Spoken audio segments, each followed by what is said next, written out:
Welcome to All the Bright Things, the Prairie Art Brothers podcast about living the creative life in central Nebraska. I'm Rick Brown. And I'm Mark Fordori.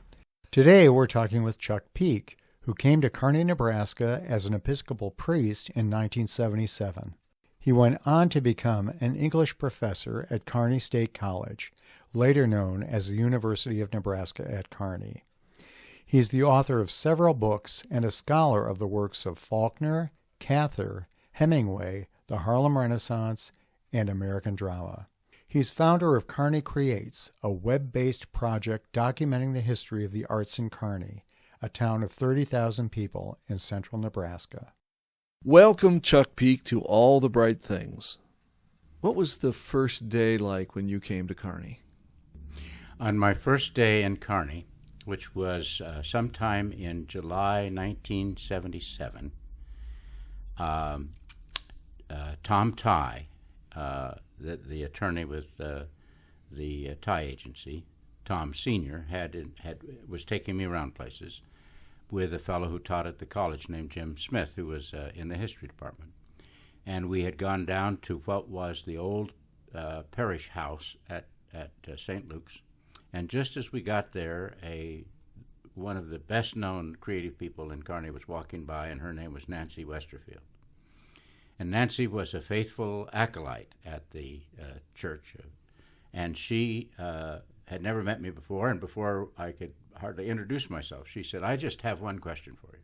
I said, "What's that?" And she said, "How do you feel about women acolytes?"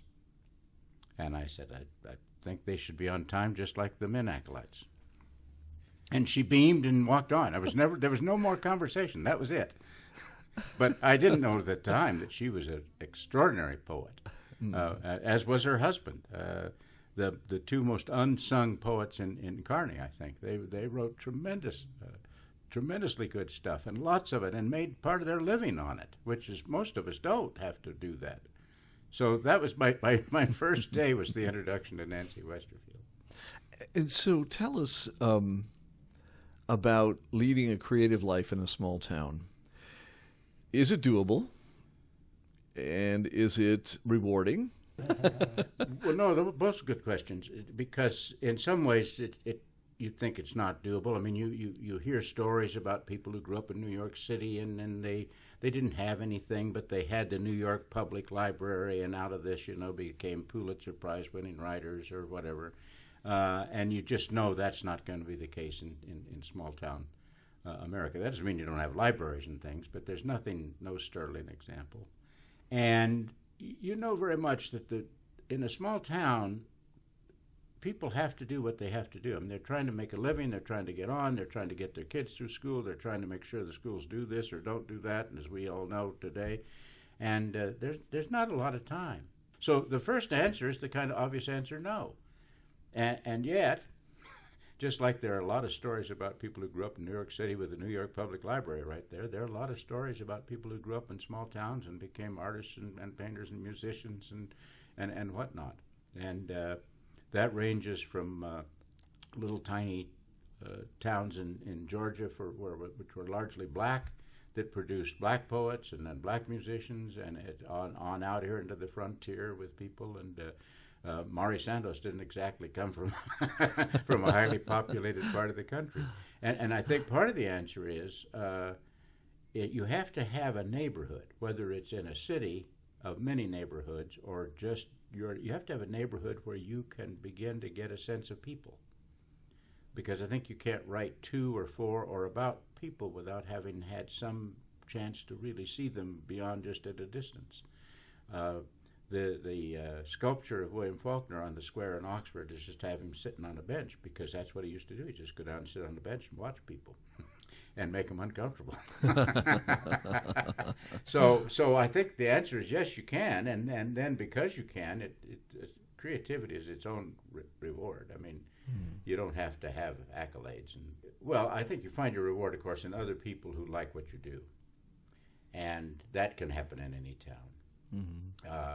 there was a guitar player up somewhere in the Sandhills, and I can't remember where he lived, but there were just 3 or 4 people in town, and he sat and jammed with them all the time, and they played and had a good time, and they were all thought to be just a little bit off or a little bit loony, but that was all right. They didn't care. They enjoyed it. Sure. Yeah. Is the premise wrong that to emphasize a small town? Well, it depends on what we think of this town. It was once a very small town. Small towns have their own dynamics, and small towns are always hotbeds of some kind of one part of the town versus the other part of the town.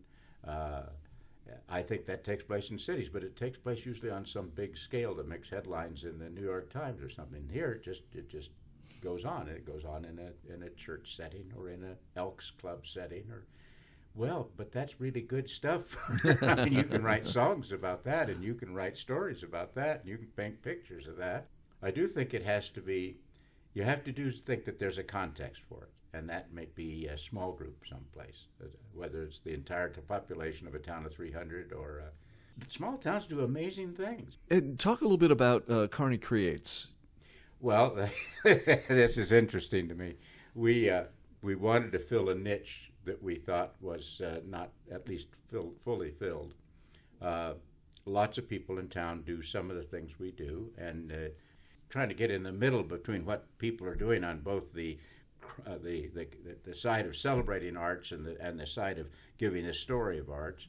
And we're trying to make the public aware of people who lived a creative life in this town, either as teachers of arts or as artists or as promoters of arts, and provide stories about that and a photo to go with it once in a while that makes it come alive. And because we are, Kearney doesn't really have to answer to anybody in terms of being a creative center. Everybody in the state knows it. Probably more money from arts councils come proportionally into Kearney than even the bigger cities, because there's been a recognition this is an arts community in all the phases: music, poetry, literature, whatever. So that was why Kearney Creates was born, and that's what we're trying to do. And the end product is a website. The end product was supposed to be a book, but it ended up a website because the book was impossible. It was either a line or two about 200 people with no real information or interest, or it was to say the rest of you aren't artists. We've got 4 writers and we've got 4 painters and we didn't want any of those options. And the only other option is things like what you're doing. Podcasting is an option. The website is an option. YouTube is a wonderful platform because you can get things up on there. But that's where we decided to head. Is that I guess it's up to date in Kansas City kind of way of doing it. And you said creativity is its own reward. Can you also talk a little bit about some of the other benefits of the arts? Well, we know of the 2 or 3 of the studies are done that show that people who are involved in the arts in some way, either as producers of it, creative people, or as consumers of it, the people who love a concert, or those people are more likely to be civically involved in the community. They are more likely to be people who give of their time and talent and treasure to arts groups and other civic groups that deal with hunger or deal with some other issue. And there's a lot of studies that show that if you have early training in the arts, it improves your whole mental balance and improves your brain power. That kids who grow up in schools where there's a good arts program are more likely than other kids who without that to think clearly and think well and be abreast of the world. And so, there are other benefits of the arts, but I like to think of them as, unintended consequences. The real consequence is, among the Greeks there were only 3 things that mattered, and they were goodness, truth, and beauty. And the notion of beauty in those cultures was that's what informs the citizens' knowledge of truth and goodness is that they get it through beauty. And so if you're a creative spirit, you're right in there.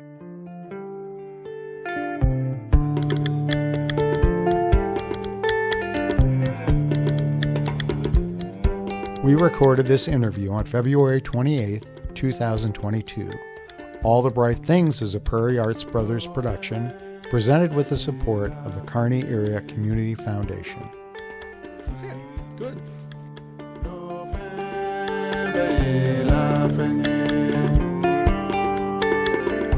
You could always leave this off and say we had intended to have 30, 40 minutes and then edit it down to 20. But after we cut the crap out, there's just 5 minutes. Yeah.